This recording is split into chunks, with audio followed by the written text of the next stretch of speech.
First, before you do anything else, you need to understand your actual timeline because foreclosure doesn't happen overnight. Might feel like it, but it doesn't. Where you are in the process determines what options you have.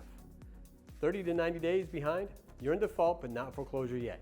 You have the most options here. Your lender will send demand letters and might call, but the house isn't being taken away yet.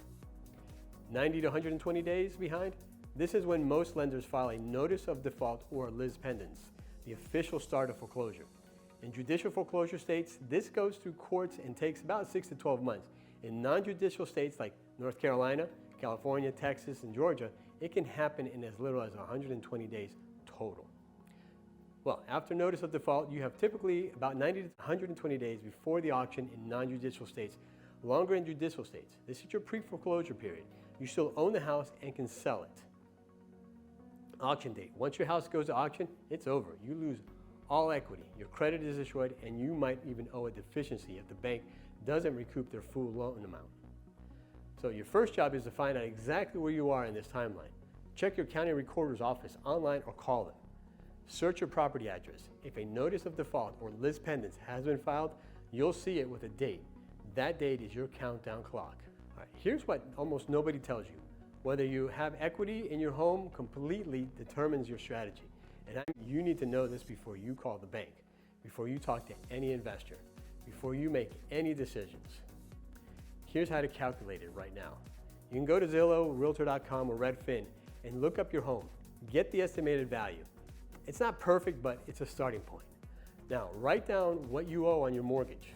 Include all mortgages if you have more than one, like a second or a third. Add about 10% for selling costs, realtor commissions, closing costs, etc. Subtract what you owe plus selling costs from the estimated value. That's your potential equity. If you have about $20,000 plus in equity, you have significant options. You can sell traditionally or to a cash buyer and walk away with money. This changes everything. Now, if you have $0 to about $20,000 in equity, you're in the gray zone. You might not a little from the sale, or it might not be worth the time to list traditionally. A cash buyer who can close fast might be your best bet. Now, if you're underwater, which means you owe more than it's worth, you need to pursue a short sale, a deed in lieu, or a loan modification. Selling isn't possible unless the bank agrees to accept less than they're owed. Why does this matter? Because if you have equity and you let your house go to auction, the bank or an investor gets that money, not you. I've seen families lose so much money by this, by not understanding they could have sold. If you're underwater, you need to know that too, because your strategy is completely different. Don't skip this step. All right.